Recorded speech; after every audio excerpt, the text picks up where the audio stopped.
From the moment you take your first breath, your skin isn't a blessing. It's a burden, not a golden gift, but an automatic sentence. You don't get to choose it. And what you inherit isn't just melanin. It's centuries of history, pain, and trauma. The world doesn't see you for who you are, but for who they've been taught to fear. You're black, and the second you step into this world, you're already at a disadvantage. It's like the world looks at you and sees everything except you. They see history, they see struggle, they see violence, they see poverty, but they don't see your humanity. You grow up fast, not because you're ready, but because life forces you to be. By the time you're 6, someone's already called you aggressive for raising your hand in class. You're just trying to be heard, to be seen. But to them, your very presence is a threat. You're 10, and teachers are already labeling you a handful when you're just bored, just trying to survive the monotony. Meanwhile, the white kid across the room throws a tantrum, and he's energetic. He's a free spirit. But you're problematic. You learn quickly that you can't afford to be average. You can't afford to be anything less than exceptional, because that's the only way people will treat you like a human being. And so, you push yourself harder. You run faster, speak clearer, smile wider, because anything less, and they'll start using words like threatening, ghetto, or intimidating, like they're words that define you. And the moment you make one mistake, congratulations. You've just confirmed every stereotype they've ever had about you. A single slip-up becomes a public spectacle, proof that black people are inherently flawed in their eyes. You try to blend in, but the truth is, you can't. You can't even exist without being reduced to something less than yourself. You walk into a store, and the way people look at you, the way they clutch their purses or follow you down the aisle, makes it clear. To them, you're a potential criminal, just waiting to happen. To them, your skin is enough evidence. You can say something smart, something articulate, and people will look at you like you just solved world hunger. Wow, you're articulate, they say. As if speaking well is some sort of remarkable thing for someone who looks like you. But you're not looking for praise. You're just asking for basic respect, the kind of respect you don't have to earn over and over again. And then there are the streets. Every time you step outside, you're aware. The world is watching. And the police. They don't protect you. They patrol you. A siren doesn't signal safety. It signals fear. When they pull you over, your heart doesn't rise. It explodes in your chest. You know what comes next. The cold, invisible weight of suspicion, of being presumed guilty until proven innocent. You've learned to keep your hands visible, to speak calmly, to keep your movements slow and deliberate, like you're auditioning for the role of the harmless black man-woman in a world that's already written your obituary before you've even had a chance to speak. You don't want to make a wrong move because you know that in the blink of an eye, your life could be reduced to a headline, a mugshot, a hashtag. And still, you pray that today won't be the day they decide your life is expendable. Black culture is loved, but only when it's removed from the people who created it. They want your music, your slang, your fashion, your dance moves. They want to take your entire identity, strip it of context, and sell it back to you as something cool. They'll sell it in Urban Outfitters, turn it into a trend, and pretend it's something they discovered. But the moment you speak up about racism, suddenly you're too political, too loud, too angry. They don't want to hear your experience because it makes them uncomfortable. Why does everything have to be about race? Because everything in your life has been shaped by it. You're not an exotic curiosity. to be sampled or admired from a distance. You're a living, breathing human being, but to some, you're an object of fascination. I've never been with a black person before, they'll say, as if your skin tone is a novelty. You must be so athletic, they assume, reducing your entire existence to a stereotype. You're not like other black people, they tell you, as if that's a compliment. As if you need to be different from your own people to be acceptable. You grow up watching TV, where black characters are either thugs, sidekicks, or tragic figures.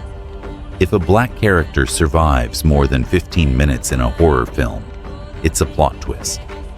And when you finally get a movie or a show where black people are just existing, just living life without trauma, the critics label it niche or too urban. But white kids battling dragons in a fantasy world?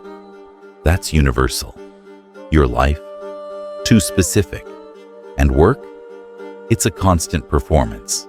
You're forced to code switch like your paycheck depends on it. Because it does.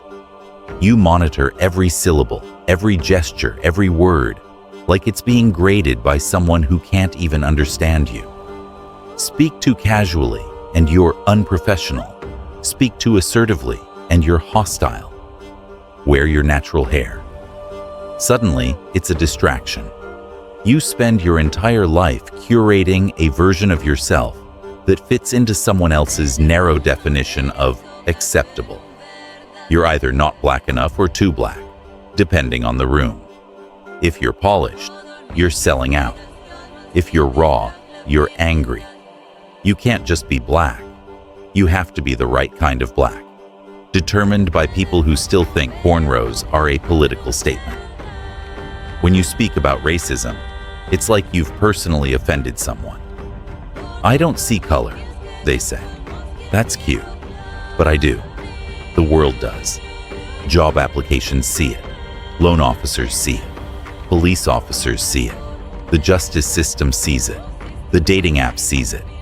Saying, I don't see color, doesn't make you woke. It makes you blind to the reality of the world built on race. You learn the education system sees you as a footnote in history. You get slavery in February, MLK in bullet points, and Rosa Parks as the tired lady who just wanted to sit down. They skip over redlining, COINTELPRO, the prison pipeline, and every policy designed to hold you back. You're given a history that erases your ancestors' resistance, their rage, their radicalism. And when you speak up, it's seen as complaining. But if this was happening in a wealthy, predominantly white neighborhood, it would be a national emergency. Even your own environment doesn't care about you. Your neighborhood gets dumped next to landfills, power plants, and highways because your life, your well-being, is treated as disposable. You breathe toxic air, drink poisoned water, and wonder why asthma runs through your family like it's a family heirloom. But when you speak up, they accuse you of complaining.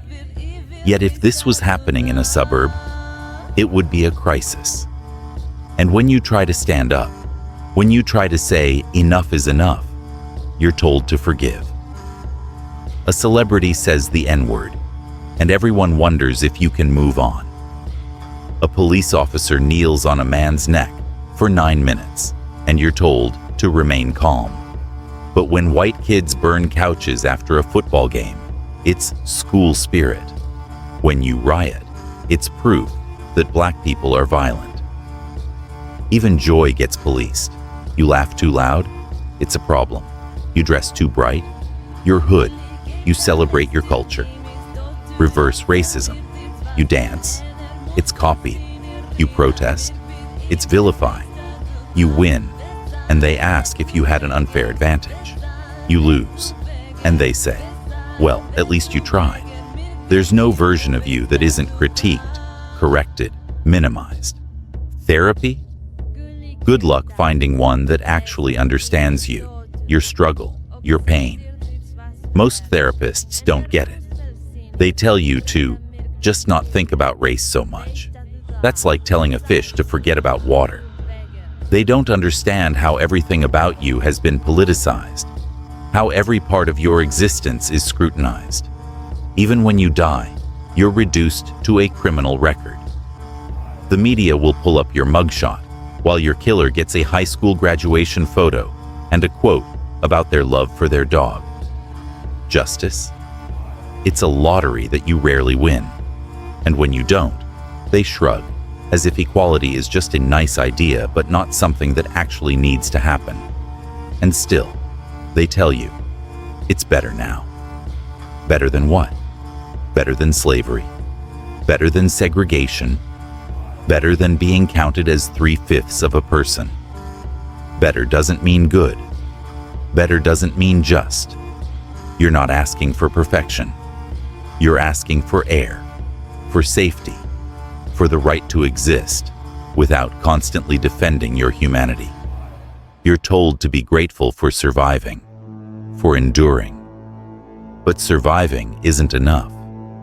You're told that racism is a thing of the past, but it's actively ruining your present. You're told that not all white people are racist, as if that erases a system that benefits them anyway. You carry joy like an act of rebellion.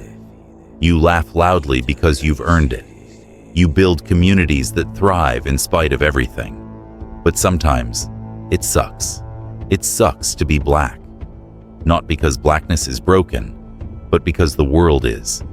But still you show up. You shine. You survive. You create magic out of pressure. That's not weakness. You are powerful, even when the world tries to convince you otherwise. You are black, and that is strength.